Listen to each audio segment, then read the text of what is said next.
me gustaría preguntarte, a lo largo de los años también ha ido cambiando mucho la narrativa sobre el alcohol. Desde hace unos cuantos años hay muchas instituciones médicas de salud que ya no dicen una copita de vino al día es buena para el corazón, sino que están directamente diciendo lo mejor es no beber alcohol, lo mejor, la única dosis segura de alcohol es cero. Claro, cuando yo digo estas cosas en redes sociales, pues mucha gente me dice, no, tú eres psicólogo, tú no puedes hablar de estas cosas, ¿no? Porque también la gente está muy acostumbrada a que pues muchos médicos a lo largo de los años se han dicho, una copa de vino al día es buena. Y háblanos un poco de este cambio de narrativa por parte de las instituciones médicas, la evidencia científica y tal.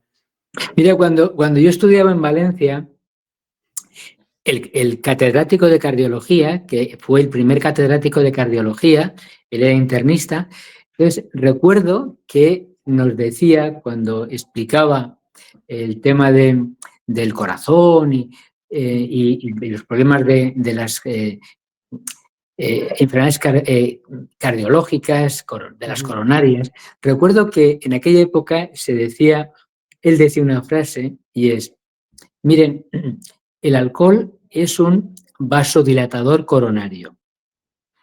Entonces, no es malo, decía.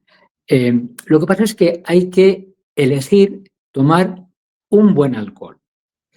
Yo, decía él, elijo tomar un whisky, un buen whisky.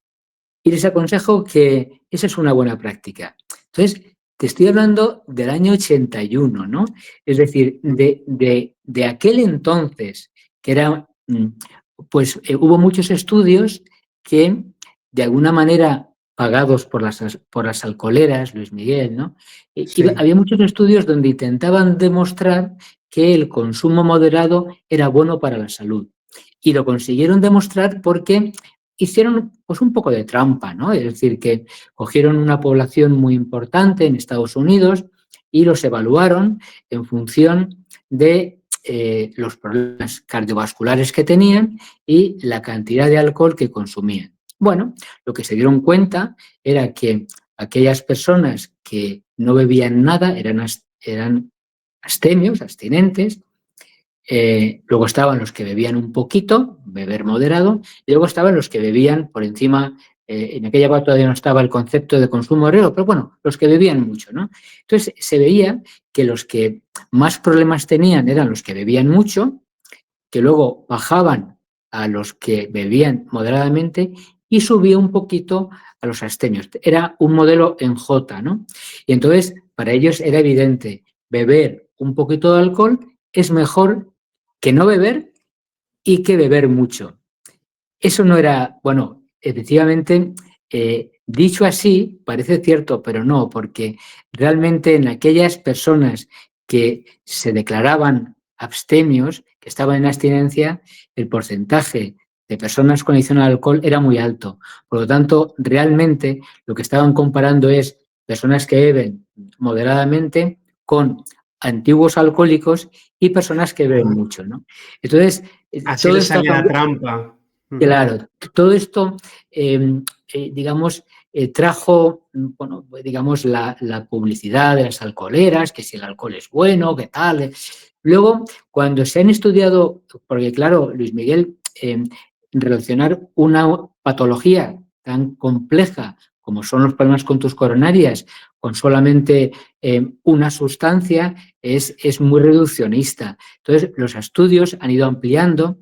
Hombre, y claro que las personas que beben con moderación también hacen ejercicio con moderación, también hacen una dieta donde, bueno, una dieta mediterránea, es decir, que hacen actividad física. Por lo tanto, aquellos estudios que llevaban la orientación de demostrar que beber es bueno, un poquito, pues al final quedaron progresivamente superados por estudios más amplios que metían más variables, y hoy en día lo que sabemos es que no hay ningún consumo de alcohol que sea saludable. Es decir, que el alcohol siempre es un tóxico. Lo que pasa es que, bueno, estamos rodeados de tóxicos. Lo que pasa es que la capacidad de ese tóxico para hacernos daño depende de la cantidad de tóxico y de tu vulnerabilidad personal.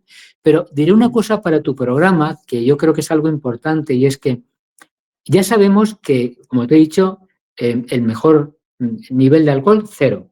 Ahora, lo que sabemos es que, fíjate, la cantidad de alcohol que consume un chaval o una chavala entre los 15 y los 25 años, sin ser dependiente ni nada, simplemente sumando el número de gramos de alcohol consumidos, esa cantidad de alcohol consumido hasta los 25 años predice el número de cánceres que vas a tener a partir de los 45 o 50. Es decir, que ya sabemos que digamos, aunque uno beba con mucha moderación, sabemos que es un factor de riesgo para más de 14 cánceres. Y también las mamás que están embarazadas y que antes se decía que hombre, que cerveza, no pasa nada y tal, bueno, pues también sabemos que cualquier consumo de alcohol que tome una mamá que esté embarazada, ese alcohol es capaz de dañar el sistema nervioso central de ese feto que está alojado en el vientre de la madre, y ese futuro bebé, cuando nazca, tiene un daño cerebral que se llama síndrome alcohólico fetal, que no significa que nazca con síndrome de abstinencia, lo que significa es que ese alcohol ingerido por la mamá dañó una parte de su cerebro, y cuando ese niño o esa niña se desarrollan, pues tienen una deficiencia que dura toda la vida, ¿no? Por lo tanto, fíjate cómo han cambiado los tiempos, Luis Miguel. Y ahí has dicho una cosa, es, como psicólogo, claro que estás capacitado para decir lo que tienes que decir. ¿Por qué? Porque eres un hombre de ciencia y porque has leído, y por qué no lo vas a poder decir. Ya sabes, hoy en día en Internet la gente cree que puede decir lo que le dé la gana y bueno, es una cosa, gente que no sabe ni tiene ni idea ni tiene conocimiento y se permite hablar de temas extremadamente serios de salud y luego, pues últimamente me refiero, se está incluso atacando a sanitarios en Internet por simplemente hablar de la evidencia científica sobre todo tipo de temas, ¿no? Estamos en una época rarísima. Volviendo al tema, por cierto, me ha encantado de nuevo tu explicación, ¿no? Hablando desde los experimentos y, bueno, la historia, toda esta narrativa sobre el alcohol saludable a lo largo de los años. Muchas gracias, Gabriel. Voy a definitivamente pues, utilizar ese clip, ¿vale? Un montón entre mis seguidores. Te quería preguntar también desde tu experiencia clínica, ¿cuál suele ser para ti la línea roja, entre comillas, que separa pues, un consumo recreativo de alcohol y ya pues, una dependencia o un consumo más problemático de alcohol? Mira, yo suelo utilizar el término enfermedad, Luis Miguel. ¿Por qué? Porque Entiendo. sé que hay veces que a la gente no le gusta, pero yo soy médico y, Mm. pero no solamente porque seas médico digo esto es una enfermedad, sino porque la mayor parte de personas, todos los que vemos en la consulta y está en nuestro programa, todos, desde mi punto de vista, tienen una enfermedad que se llama adicción al alcohol, ¿no? Mm. Pero voy a entrar en lo que tú me dices. Desde que empezamos a beber en la adolescencia es una época muy bonita, pero muy compleja, porque tenemos la obligación como adolescente de buscar, experimentar, tener autonomía, separarme de lo que me dicen mis padres.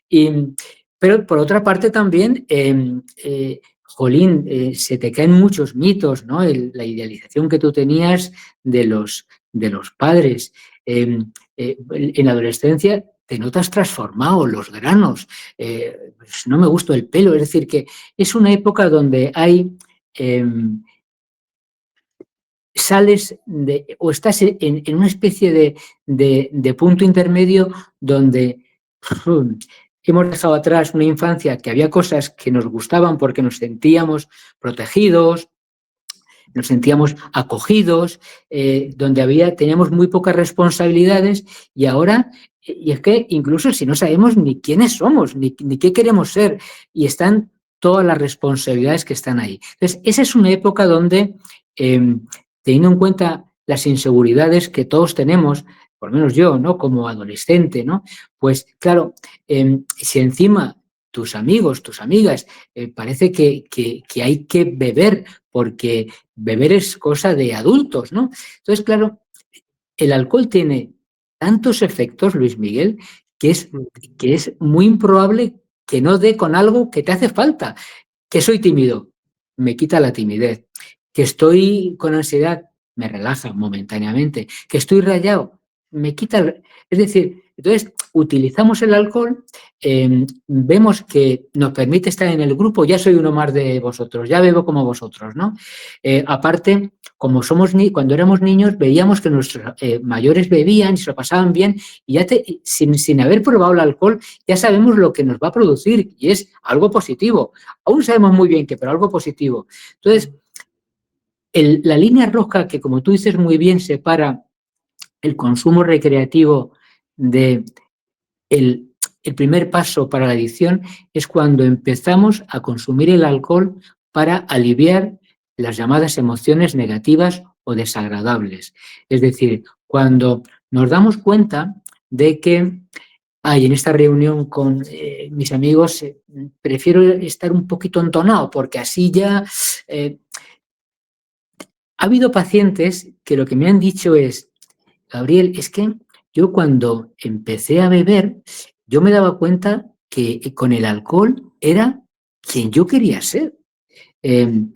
Esa persona que por mis inseguridades no me acababa de cuadrar, pero con el alcohol lo podía ser, ¿no?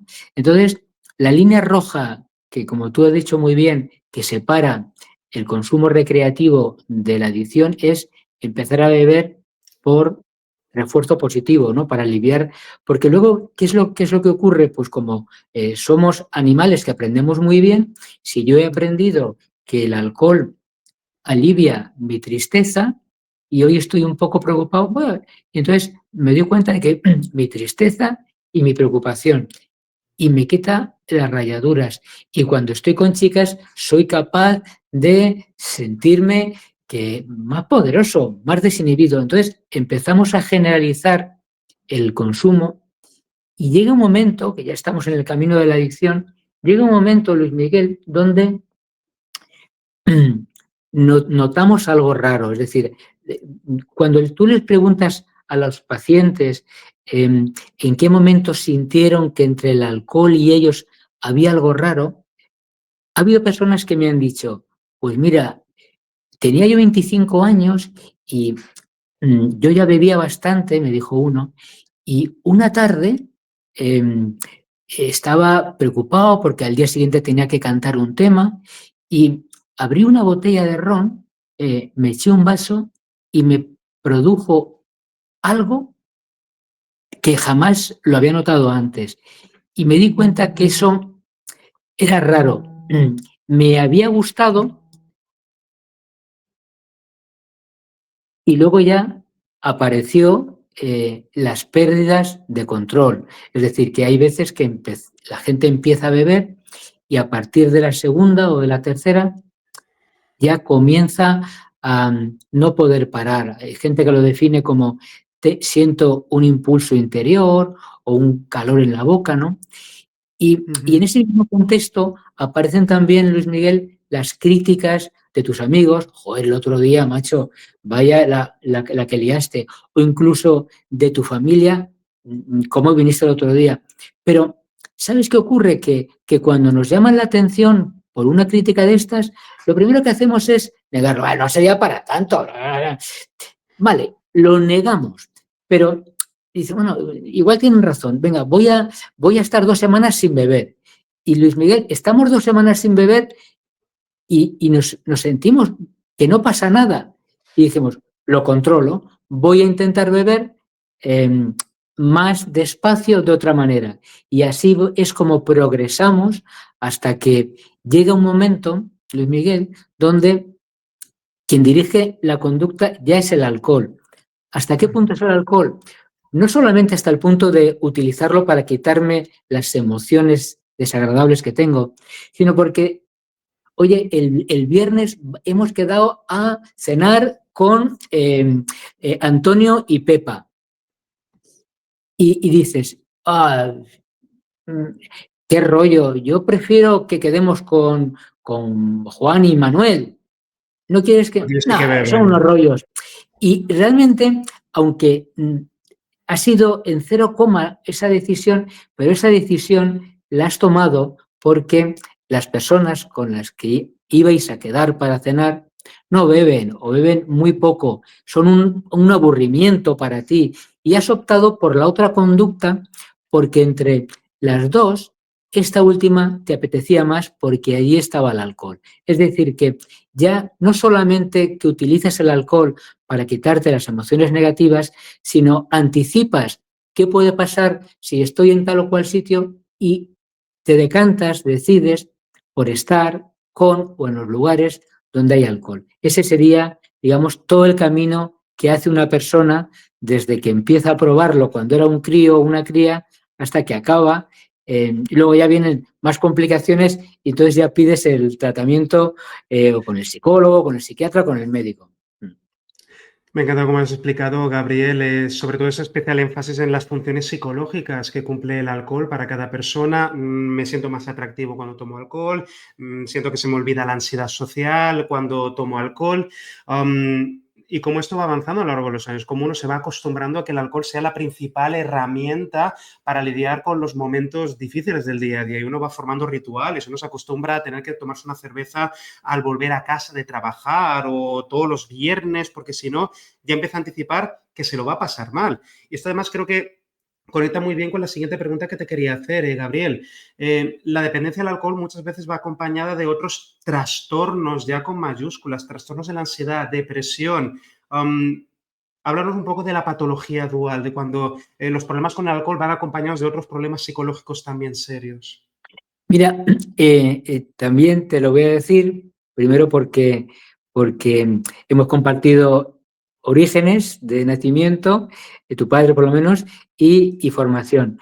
Mira, a mí el término patología dual no me gusta, ¿no? ¿Por qué? Porque la mayor parte de pacientes que yo he visto en mi vida tenían comorbilidad psiquiátrica, ¿no? El término dual es un término que lo introdujo un buen amigo mío aquí en España, el profesor Miguel Casas, porque era una manera de hacerle ver a los otros compañeros que este paciente del que estaban hablando tenía una adicción y otro trastorno mental, ¿no? Entonces, son duales, ¿no? Bueno, en el fondo, estos pacientes suelen tener 1, 2, 3, 4 y 5 patologías, ¿no? O más.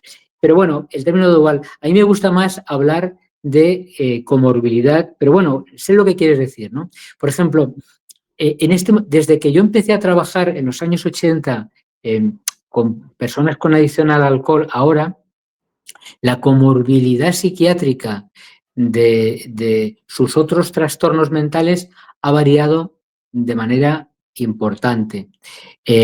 Antes, fundamentalmente, el alcoholismo en la mujer estaba muy oculto y habitualmente solía esconder inseguridades, problemas de ansiedad. Era una adicción que empezaba en épocas quizá tardías, pues a partir de los 40 años, ¿no? Asociado pues con épocas de su vida donde sus hijos ya no las necesitaban tanto pero desde la incorporación de la mujer al mundo del trabajo esto ha cambiado y ahora prácticamente en las grandes ciudades es un varón y una mujer. En este momento, los trastornos mentales que son más frecuentes en nuestra consulta son, primero, el trastorno por déficit de atención e hiperactividad, que aparece casi en el 20% de las personas que están en nuestro programa de tratamiento. Luego, todos los trastornos de personalidad, en concreto lo que se llamarían los trastornos límite de personalidad, que son personas muy impulsivas, que muchas veces tienen muchos vaivenes emocionales y el alcohol lo han utilizado para intentar modular, regular esos vaivenes emocionales y también por la impulsividad. Luego, los trastornos depresivos, los trastornos de ansiedad. Dentro de los trastornos depresivos, digamos, una especial atención a los pacientes que están diagnosticados de trastornos bipolares, que el trastorno bipolar, para quien nos vea, Luis Miguel, no es que hoy estoy por la mañana de buen humor y por la tarde de mal humor. No, hombre, el trastorno bipolar consiste en que paso periodos de meses muy mal, muy deprimido, sin salir de casa, no me aseo, no me arreglo, tengo ideas de suicidio a veces y después de meses me recupero y luego tengo periodos que vienen a durar 3, 4 semanas, un mes, quizá como mucho 2 meses, donde estoy especialmente activo, eufórico, con buen ánimo, apenas duermo, no tengo necesidades ni de comer ni de beber porque me encuentro especialmente bien. Eso es un trastorno bipolar. Y luego, como te decía, luego ya hay un abanico de otras personas que tienen otros trastornos mentales que son menos importantes en la sociedad, pero que en ellos también, porque fíjate, Luis Miguel, el hecho de que uno tenga un trastorno mental es un factor de riesgo, pues es un factor de riesgo para que pruebes el alcohol y para que te das cuenta de que como el alcohol es capaz de modular, si tú lo utilizas para ello, determinados estados emocionales, pues el riesgo de que te enganches es mucho mayor. Se usa casi como automedicación, ¿no? La persona nota que a corto plazo, pues el alcohol hace que note menos ciertos síntomas de lo Sí, otro. incluso, fíjate, hay veces que uno lo utiliza por aliviar determinadas alteraciones emocionales y otras veces, eh, si te das cuenta, muchas personas con enfermedad mental, lo que llamamos trastornos mentales graves, estoy hablando de personas con esquizofrenia, trastornos bipolares, algunos trastornos de la personalidad donde la característica son las paranoias. Estas personas hay veces que están tan aisladas por su enfermedad mental, con tanto estigma, que si utilizan el alcohol de manera frecuente, pueden convivir con otras personas que también utilizan alcohol de manera frecuente, que son con personas que tienen dependencia por el alcohol. Porque en el fondo para ellos es menos estigmatizante beber mucho y que me llamen borracho que no beber nada y que me llamen loco. Entonces, ese es otro de los motivos también por el que se sienten más cómodos en un lugar que en el otro. Qué buena, qué buena. Y además, me alegro mucho de la puntualización que has hecho sobre el trastorno bipolar, porque desgraciadamente, pues, culturalmente hay muchas personas que lo utilizan simplemente, cambias de humor, cambias de ideas, que estás bipolar, y no, por favor, no utilicéis esa palabra, porque es algo mucho más serio, mucho más complejo. Lo siguiente que quiero preguntarte, Gabriel, es, por supuesto, el alcoholismo o los problemas con el alcohol afectan al entorno familiar, más allá de la persona, en su esfera individual. Desde tu experiencia, ¿cuáles suelen ser los daños más persistentes en los familiares o personas del entorno? Mm. Te voy a contestar a esto, pero después mm, no se te debe olvidar preguntarme por qué beben si saben que les perjudica. Pero bueno, Lo buen eh, punto. vale, entonces, efectivamente, la dependencia por el alcohol es una patología que afecta a toda la familia, a la pareja, bien estés casado con una señora o con un señor, a la pareja. Cuando la pareja se da cuenta, o el padre o la madre, pero cuando se da cuenta de que uno está teniendo, bebe mucho, le ha cambiado el carácter, entonces te da un toque de atención. Y en ese toque de atención, la persona que está teniendo problemas con el alcohol intenta en casa no beber o beber menos. Y ese toque de atención que está, digamos, sale de que estoy preocupado, preocupada por ti, de mi estado de hipervigilancia, de alerta, da resultado durante días o semanas. Por lo tanto, refuerza mi conducta de que tengo que estar alerta para que mi marido, mi mujer o mi hijo no beba. Ujú. Al cabo de semanas, tu marido, tu mujer o tu hijo vuelve a beber. Y entonces estas parejas creen que la culpa ha sido suya por no estar atentas, por no haberse ido. Y entonces, ¿qué les lleva esto? A seguir estando más atentas todavía. Y entonces empiezan a hacer rayas en las botellas de la bebida, cuando llegas se acercan para darte un beso, no, se acercan para olerte, ¿no? Y entonces el otro o la otra empieza a tomar medidas para que no te descubran, ¿no?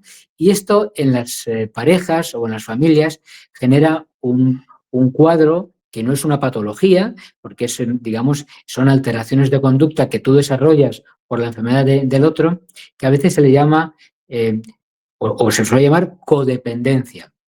Ajá. Y realmente esta persona codependiente lo pasa muy mal porque abandona todos sus objetivos, todas sus metas y prácticamente su leitmotiv es intentar que la persona que me preocupa que no beba.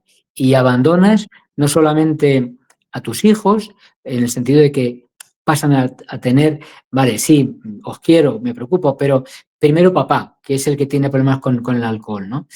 Eh, y esto les lleva, pues, generalmente a pensar que son ellas o ellos los responsables de que tú no bebas. Y esto, al final, ese fracaso, pues les lleva a tener problemas de ansiedad, problemas depresivos. Y fíjate, esta enfermedad es tan cochina, Luis Miguel, que van al médico y no le dicen que están así porque su marido o su hijo están bebiendo. No, hay problemas en casa. Y luego, ¿qué pasa en los hijos? Pues en los hijos, si se encuentra un hijo que papá está más pendiente de la bebida que de mí, mamá está más pendiente de papá que de mí, pues cada hijo intenta desarrollar una serie de conductas que le permitan sobrevivir en ese sitio donde la norma es de esto ni se habla, de esto no os podéis quejar y de esto no os fiéis de nadie, porque nadie va a entender lo que pasa aquí en casa.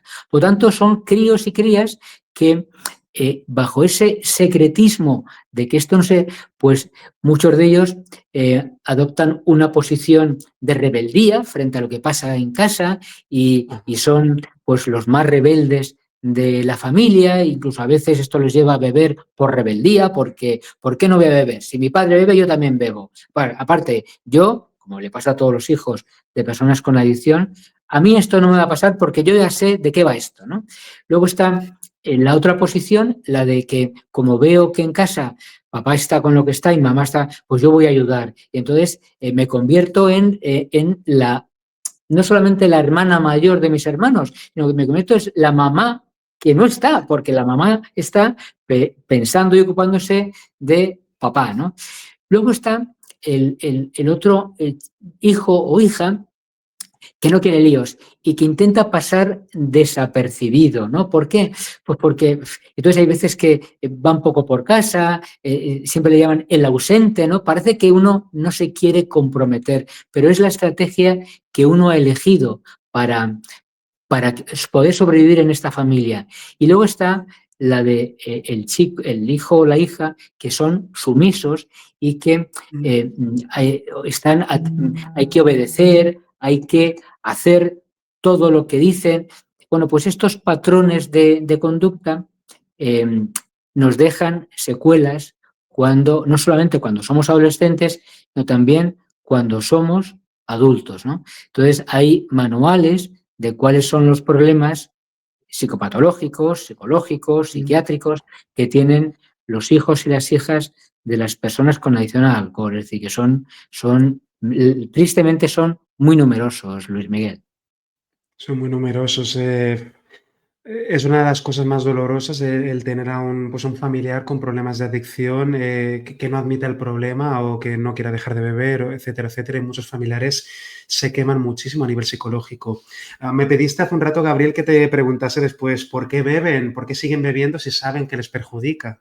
Mira, es que te lo quiero contar.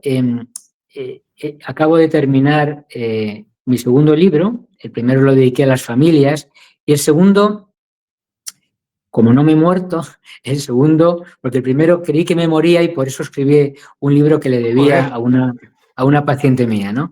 Entonces, bueno, afortunadamente de mi cáncer estoy muy bien y me ha permitido escribir este segundo libro y está dedicado a los pacientes.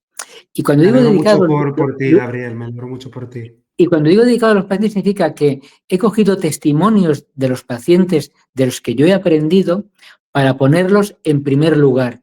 Y yo lo único que hago es explicar por qué a los pacientes les pasa lo que dicen que les pasa, ¿vale? Entonces, tú dices, ¿por qué la mayor parte de las personas dicen, pero doctor, pero si yo sé que soy alcohólico, pero si yo sé que me perjudica, pero no lo puedo evitar, ¿no? O cuando las familias dicen, es un vicioso, si sabe que le perjudica, ¿por qué bebe? Bueno, ¿por qué beben? Lo que la gente no sabe es que cuando uno ha desarrollado la adicción al alcohol y está delante de una lata de cerveza, de la botella de la que bebía, o se acerca a ese bar, las señales asociadas a tu consumo de alcohol en una persona con adicción provocan un estado de alerta. Y ese estado de alerta, de estrés, genera una liberación de cortisol, que como sabes muy bien es la hormona del estrés. ¿Qué es lo que hace el cortisol? El cortisol, cuando entra, digamos, sale de nuestras glándulas suprarrenales, el cortisol le avisa al cerebro de que algo que no nos gusta mucho está ocurriendo y hay que poner en marcha una situación para escapar. Es decir, estar frente a las señales de alcohol nos estresa. Y como nos estresa, es verdad que la mayor parte de dependientes por el alcohol tienen un estrés crónico, uno a veces no se da cuenta de que estoy delante de la botella y me estoy estresando. Pero en el fondo, biológicamente, fisiológicamente, hay un estrés. Y eso facilita que el sujeto, si está frente a la botella, beba. ¿Qué ocurre cuando una persona dependiente del alcohol bebe? Aparentemente me calmo un poco mi ansiedad, pero vuelvo otra vez a poner en marcha el eje del estrés, es decir, más cortisol.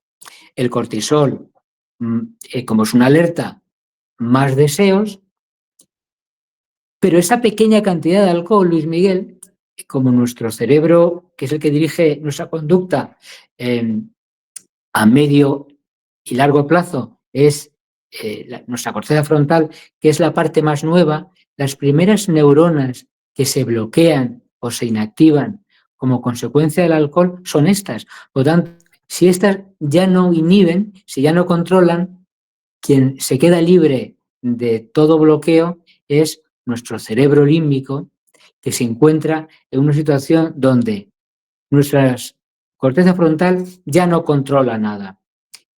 Y sin embargo, en ese cerebro límbico, los continuos input, que es, oye, como estoy bebiendo y estoy frente a las imágenes de alcohol, eso genera más estrés, más beber, más estrés y más beber. Por eso algunas personas pierden el control de la bebida, porque, es decir, ¿por qué no se sacian si el alcohol es un sedante? No se sacian porque con cada exposición al alcohol y porque con cada consumo de alcohol, el alcohol, como es un tóxico, genera esa liberación de cortisol que les estresa y les estresa y les estresa. Y esta es la gran paradoja, Luis Miguel, ¿no? Cómo un dependiente del alcohol utiliza el alcohol para tranquilizarse cuando en el fondo lo único que está consiguiendo es estresarse más y más. Por eso ellos no son conscientes de si sé que me perjudica, ¿por qué bebo? Bueno, pues porque utilizas esa pequeña cantidad de alcohol para tranquilizar un estado de ansiedad que ya es crónico por tu dependencia y esa pequeña cantidad pone en marcha todo el circuito del estrés, por lo tanto, a continuar beber, porque cuanto más alcohol bebo, más estrés tengo, más alcohol, más estrés tengo, y encima con la desgracia de que el alcohol ha bloqueado mis neuronas que serían capaces de decir para y ya no podemos parar. Totalmente. Ah, Muchas personas creen que tomarse una copita de vez en cuando les ayuda a relajarse, pero la evidencia científica nos muestra que a más consumo de alcohol, más van a empeorar muchos síntomas de ansiedad, de estrés, de cualquier tipo de problema. Volviendo al tema de... Y es más, pero mira, Dime. Luis Miguel, una cosa para tus seguidores. Hay veces que algunas personas que se dedican al tratamiento de pacientes con adicción al alcohol, lo que les dicen es, hombre, si tú, la curación de esto debería de ser, le dicen, ser capaz de ir a un bar, tú te pides una Coca-Cola, tus amigos que se piden un cubata y tú aguantas allí porque es lo normal. No, mira, eso no es lo normal. Eso es una... decir eso es de ser o un indocumentado o ser un perverso, ¿sabes? ¿Por qué? Porque eso no es la recuperación de una persona con alcoholismo. Lo estás poniendo ante los pies de los caballos. Lo que pasa es que la gente se queda con la idea de que si a mí el psicólogo me ha dicho que si le tengo miedo a entrar al ascensor, tengo que entrar en el ascensor y aguantar, pues yo con el alcohol hago lo mismo. No, no es lo mismo, porque el ascensor lo tienes ahí y tú tienes miedo a entrar y tu decisión es entro y me acojono o subo por las escaleras y me tranquilizo y eliges entrar y te acojonas. Y cuando tú estás frente a la bebida, lo que te dice tu cerebro límbico es acércate, acércate.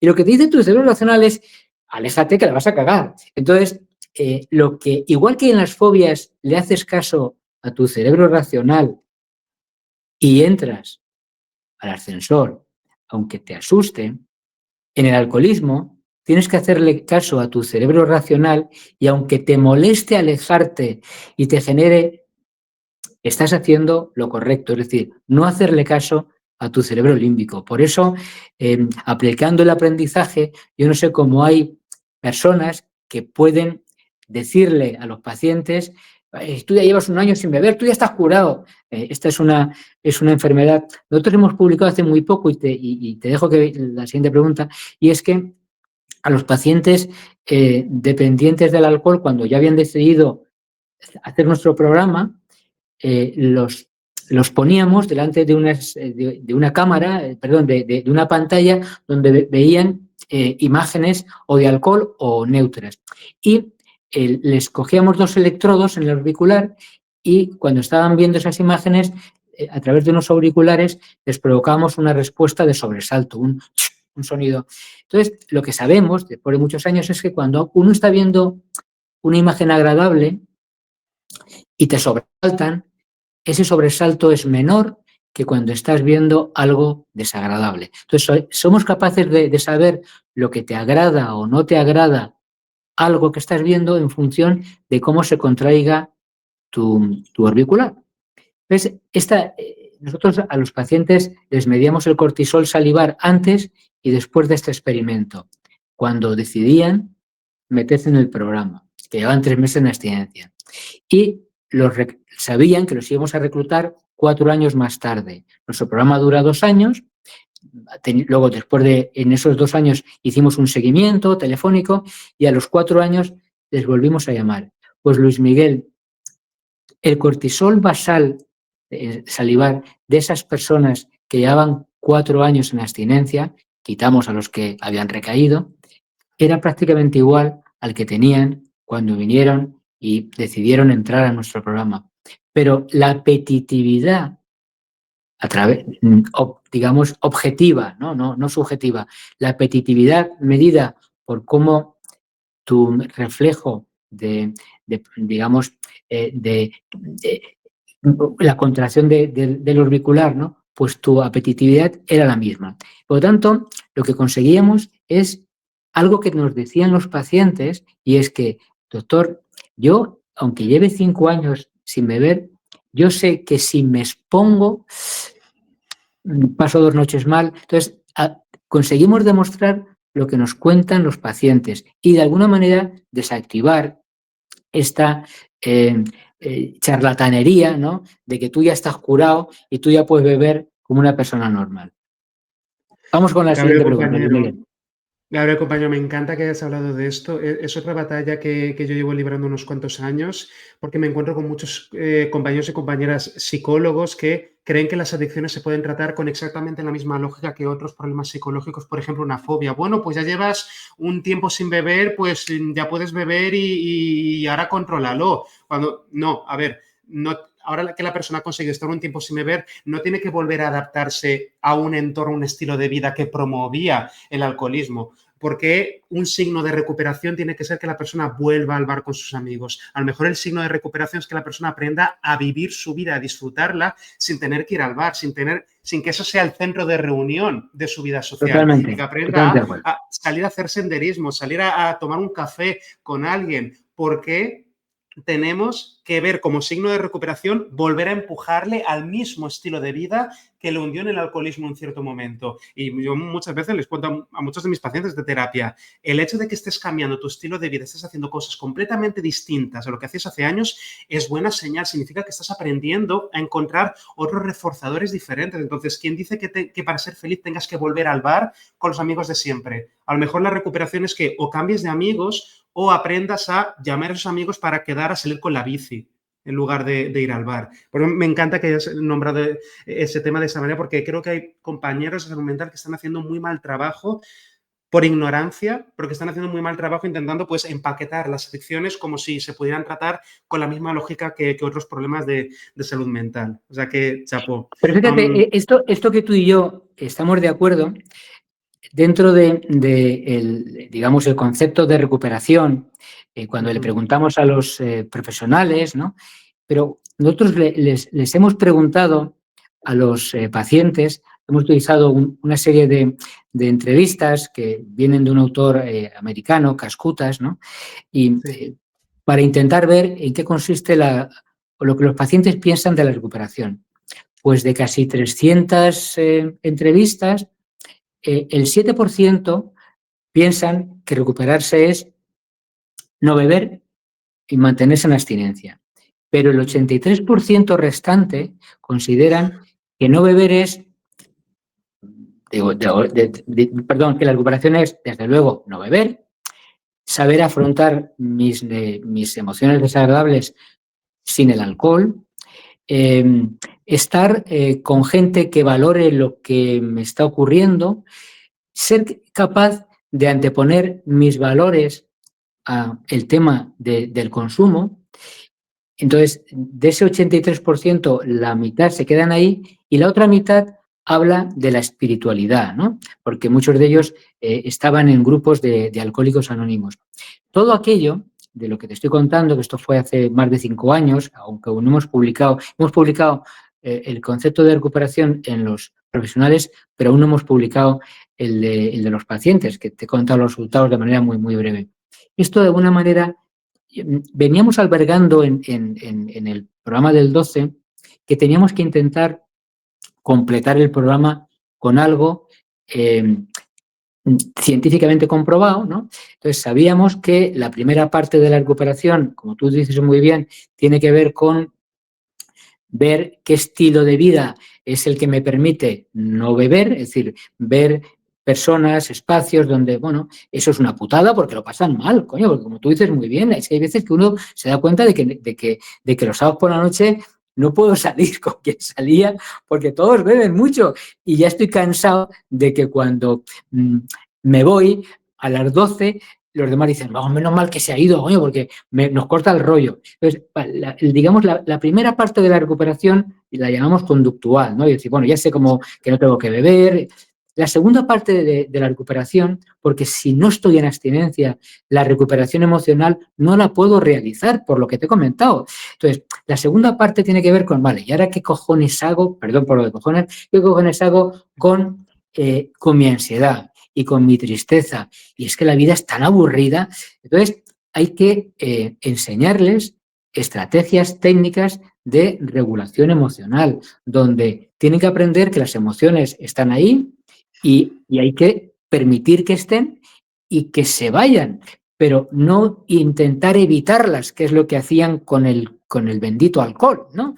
Entonces, Primero hemos conseguido la recuperación conductual, luego la recuperación emocional, pero nos faltaba algo, ¿no? Nos faltaba, ¿qué podemos, o sea, el sujeto cuando lleva 2, 3 años sin beber, ante la perspectiva de que me siento mal porque ha pasado una cosa y bebo, qué puedes poner para contrarrestar a esto? Pues, Luis Miguel, eso también nos lo han enseñado los alcohólicos anónimos, es esa persona, eh, si no le enseñas cosas, cree que tiene que elegir entre beber o estar abstinente. Y estar abstinente para ellos es muy aburrido, disfrutan poco.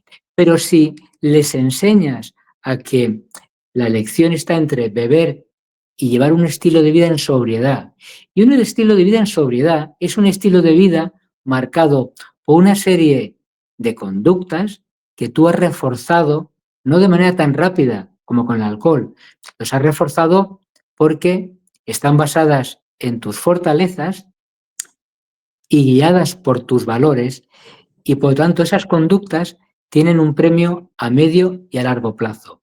Entonces, lo que llevamos años trabajando y ya hemos implantado hace menos de un mes este programa de recuperación en valores, este programa se llama Programa Ulises, porque Ulises, como sabes muy bien, cuando regresaba a Ítaca, para evitar que los cantos de sirena lo desviaran de su camino hacia su tierra natal, se ató al mástil para intentar atravesar el mar sin ningún problema.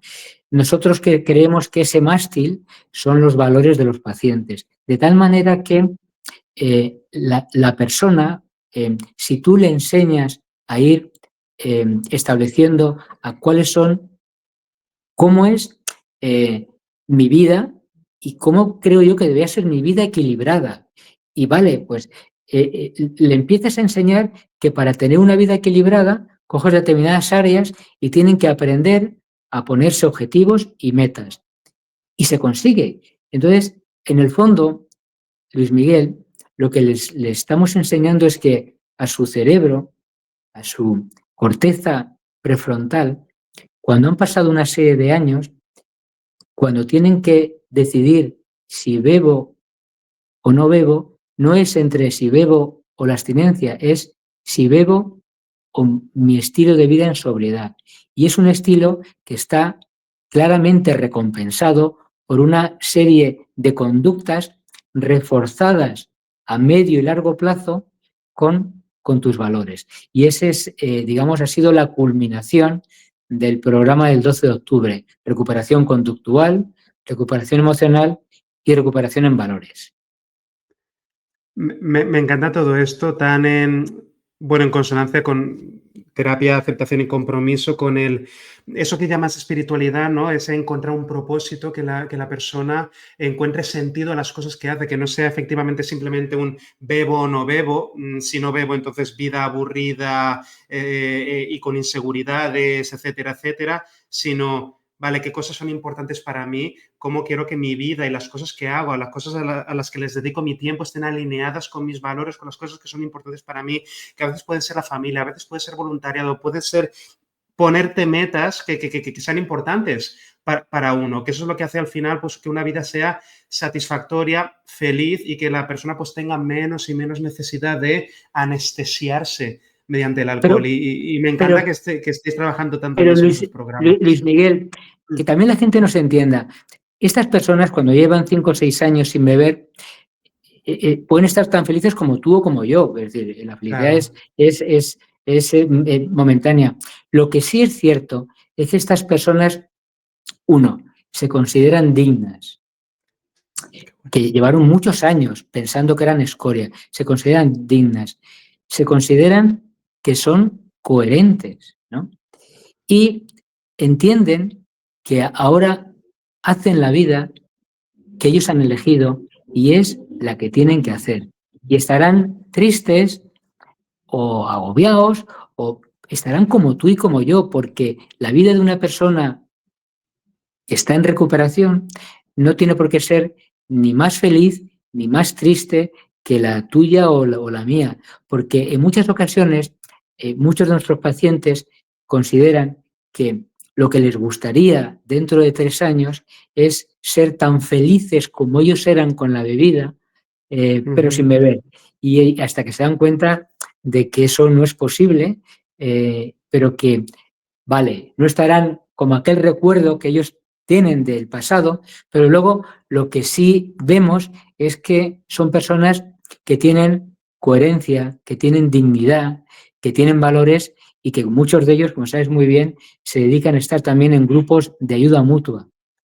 Ujú. Por supuesto, por supuesto. Y que, de nuevo, hay grupos de ayuda mutua que literalmente le han salvado la vida a muchas personas porque les han ayudado a llenar ese ámbito de su vida, o a ir dirigiéndose más hacia ese ámbito de su vida, de sentirse apoyados, de sentirse que forman parte de algo y volver a encontrarle sentido a ciertas cosas. La última pregunta que te quiero hacer, Gabriel, es de nuevo relacionada con la codependencia, con la relación entre el alcoholismo y luego las familias, sus seres queridos.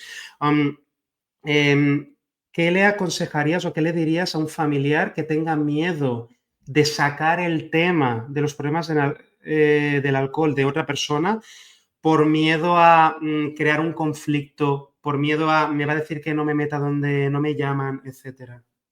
Es mejor decirlo que callarte. Si cuando está el alcohol en tu casa, si no abres las puertas para que salga, nunca va a salir de allí.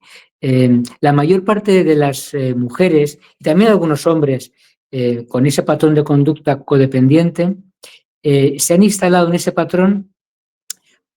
Incluso hay veces, fíjate cómo es el asunto, Luis Miguel, ¿no? Yo he conocido mujeres que a veces dicen, ¿cómo me arrepiento? ¿Qué culpable soy? Si yo le hubiese dicho a mi marido o a mi suegra el problema que teníamos, pues a lo mejor no habríamos llegado hasta donde llegamos. Y yo le digo, mujer, pero si la culpa no ha sido de usted, ya, pero me siento culpable. Es decir, que en muchas ocasiones la codependencia te lleva a sentirte culpable prácticamente de todo. Entonces, siempre es mejor hablarlo, porque si se habla, aunque el otro se enfade o la otra se enfade, da igual, le has dicho lo que estás pensando con educación y además le estás diciendo, y es verdad, mira, yo te quiero, y yo de verdad que te quiero, pero sobrio, bebido no. ¿Y eso qué significa? Eso significa que si sigues llegando bebido a casa, nos estás faltando el respeto a mí y a nuestros hijos. Y pues si tú consideras que esa es la mejor conducta, pues también que tendré que tomar mis medidas. ¿Qué vas a hacer? ¿Qué vas a hacer? Pues no lo sé, de luego, pues comentarlo con tus hermanos, con tu padre. ¡No y se te ocurra! Pues entonces, bueno, hay que hablarlo, porque siempre entre el blanco y el negro hay muchos grises que nos pueden servir para que esa persona vea, detecte que hay cosas que no están funcionando bien, porque está el alcohol. Totalmente, totalmente. Me ha encantado la manera en que lo has explicado, Gabriel. Muchas gracias por esas palabras hacia pues, personas que sospechen que tengan un familiar con problemas con el alcohol. Te he tenido secuestrado ya pues algo más de una hora. ¿Hay algo que te gustaría decir a los oyentes? ¿Algo con lo que te gustaría cerrar esta charla? Bueno, que piensen que lo que van a escucharte a ti y a mí en este podcast o en este vídeo que tú nos has grabado, todo lo que hemos dicho está avalado por estudios científicos. Es decir, Ujú. aquí no hay magia, aquí no hay charlatanería, aquí hay experiencia nuestra, experiencia de los pacientes que hemos tratado y hay mucha ciencia y también mucha humanidad. Maravilloso. Pues muchas gracias, Gabriel, por tu tiempo. Muchas gracias a todas las personas que han estado escuchando este episodio. Dejadnos más preguntas o experiencias que tengáis en los comentarios. Y bueno, muchas gracias a todos y un abrazo. Chao, chao, chao.